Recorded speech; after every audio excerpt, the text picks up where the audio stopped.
We're going to start with the blood. You go to the doctor, and the doctor takes some blood from your arm, and they're going to put your blood in a little tube like that. Right, that's a test tube. And your blood is in there. And what they're going to do is they're going to put this blood in a machine called a centrifuge.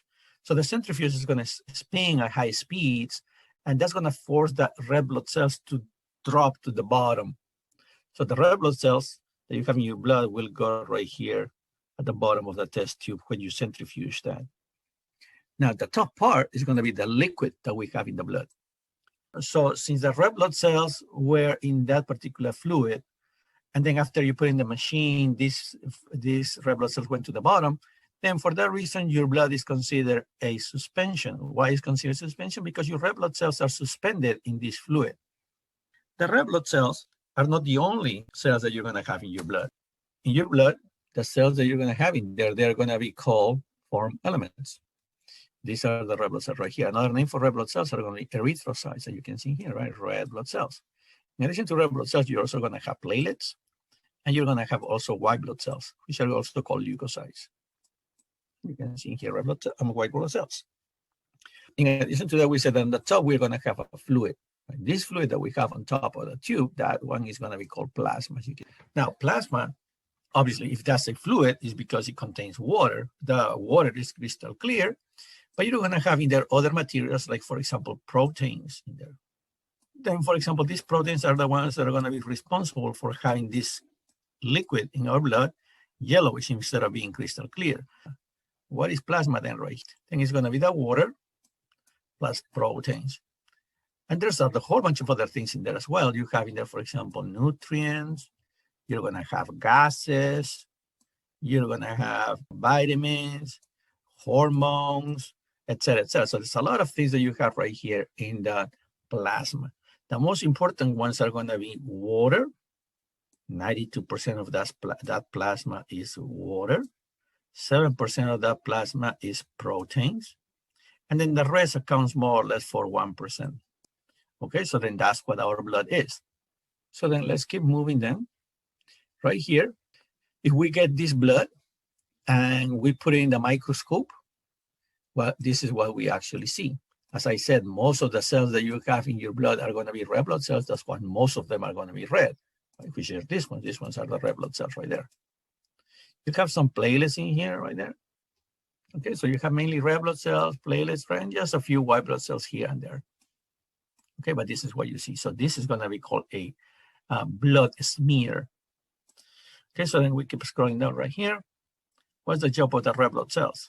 The job of the red blood cells is to transport gases, for example, oxygen.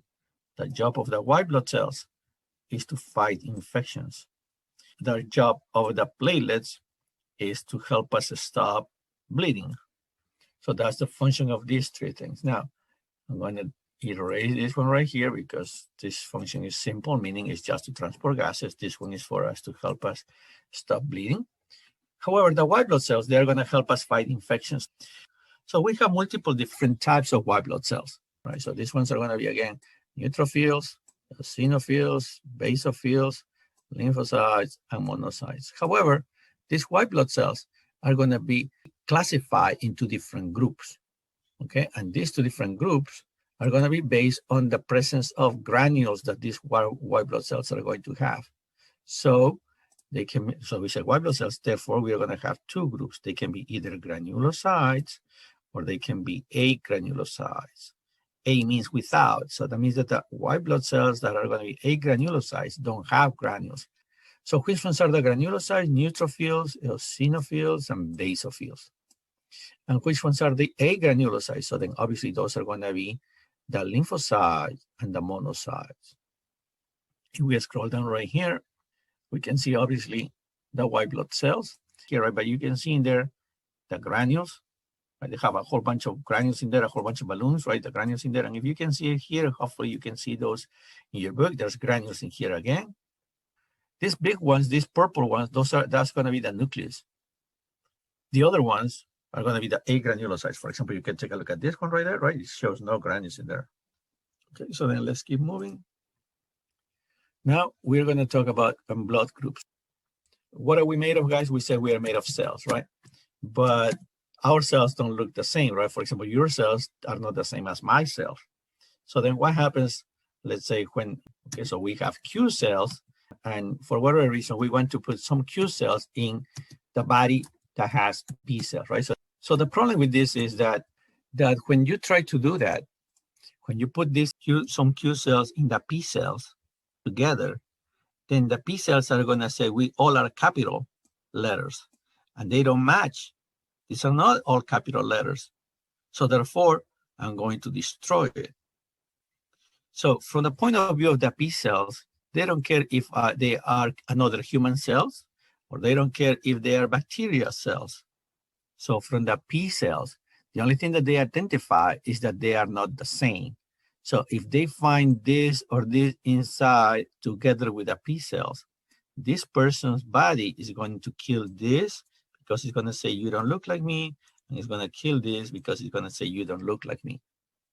Why am I saying that? Because if we talk about Q cells, then these Q cells right here, they can be red blood cells. After all, we are made of cells. Right? So then we replace that with red blood cells right here. Then what happens if these cells, red blood cells, the Q cells don't match with the P cells, then the P cells are going to kill it. Now, what is it that the body uses in order to kill this? It's going to use antibodies. Now, remember that we said that we have different types of white blood cells, and one type of cell is going to be the lymphocytes. So there's one type of lymphocyte called the lymphocyte B. And this lymphocyte B that you have in your body are going to create the antibodies against these cells. Now, your antibodies cannot be against your cells, right? Because otherwise they will kill them. Where do you get the blood type? Well, your blood type, you got it from your dad and from your mom. You know that your blood type is A, for example. So we're going to have two things that you need to understand. You have antigens and antibodies. So we said if you have blood type A, then you can have antibodies B. So the reason why you have blood type A is because in your blood, in your red blood cells, you have something called antigens. Therefore, the defenses that you have in your blood are going to be antibodies. So then what determines that you have blood type A? The presence of antigens A in your red blood cell. So if you have blood type B, is because that's what you receive from your dad and from your mom, and that antigen B is being displayed in your red blood cell, and because of that, you have blood type B. What antibodies can you have? A. What happens in this case when you have AB? Then your dad and your mom gave you the antigens A and the antigens B, and that's being displayed in your red blood cell. And that's why you have no antibodies, because if you have either one, A or B, they can match to your blood. If you have O, that means that you have no antigens whatsoever. You don't have A, that's why you're called O.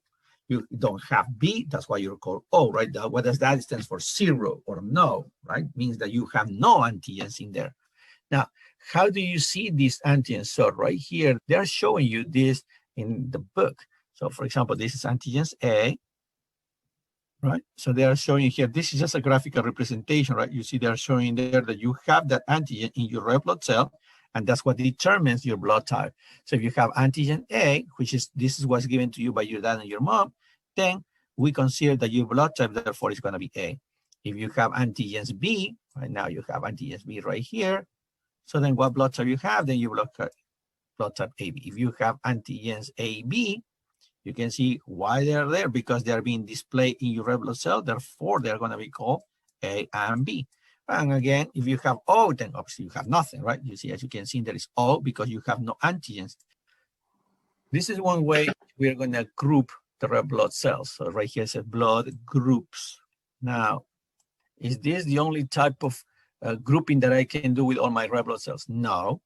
I can also group them, let's say, based on another one, which is going to be the RH. I can have my red blood cell right here, and I can say that this red blood cell is, for example, A, and let's say positive. So it's going to be A based on the ABO group, and it's going to be positive based on the RH group. In the RH group, you have only two options. Either you are positive or you are negative. you are considered positive if you have the antigen in your red blood cell, as you can see right here, right? The antigen is there. If you are negative, that means that your red blood cell is like this and there's nothing in there. That's why you're considered negative. So then if you have blood type A, what antibodies can you have? You can have B. You have now you have antigens B, then you have antibodies A. If you have antigens AB, then you have none whatsoever, because otherwise they will attack your blood. And if you have blood type O, that means that you don't have antigens A, you don't have antigens B, so that means that you can have antibodies A and B.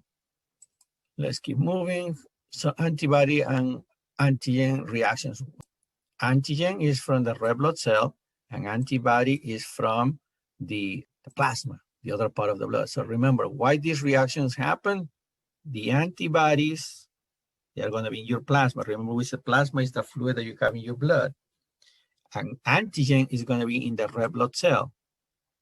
Now, in your red blood cell, if this is you, for example, your red blood cell is blood type A, you have, right? We said your blood type is A, then these antibodies right here, then these antibodies are going to be B. Now, antigen-antibody reaction. Do you think this antigen-antibody reaction can happen in your body? No, because your blood type is A and your antibodies are going to be B. They don't match, so nothing happens in your body. The problem happens when you receive blood type B. So the red blood cells are going to be B.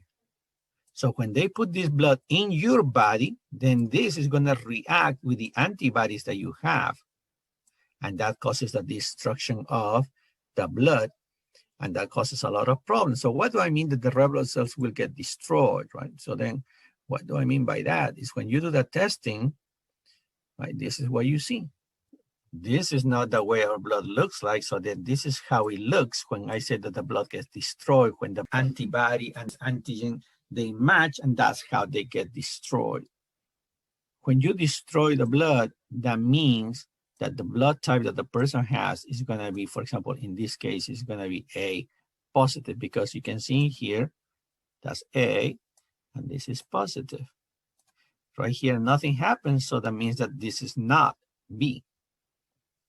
If you have blood type A, that means that your antigens are A, but your antibodies are B. Right, this is in your blood. Do they match? No, they don't match. So right now, that's why you are fine. You don't have any problems. So then what happens when somebody puts in their blood type B? The red blood cell will get destroyed because they are going to match. So you put this inside the person's body, right? Imagine that you don't know what blood type is this one, and you actually match it with this antibody, and it gets destroyed. So then you know for sure that this blood type that you didn't know is B, because the antibodies B destroyed. And how do you see that? Well, you see that right here, right there. You see how it gets destroyed. Right? So then that's the way in which you identify what blood type it is. Right? If you don't know what blood type is this one, and you put it together with antibodies B, and it gets destroyed, then you know for sure that the blood type that you put in there was B. How do you know that? Because it got destroyed. And how do you know that it gets destroyed? Because you can see it right here. Okay, so then that's how you identify which one is the blood type that you have. Let's keep moving then. Okay, so then after that is blood donation. Whoever, remember, this depends on the amount of blood, on the type of blood that you have, right? So, and we said we have to be careful because of the antibodies, right? So we said if you have blood type A, you have antigens A, so therefore you will have antibodies B, right? So if your blood type is A, don't give your blood to somebody that is blood type B, because if you give somebody that is blood type B, then your antibodies will match in here, and then obviously there's going to be a problem.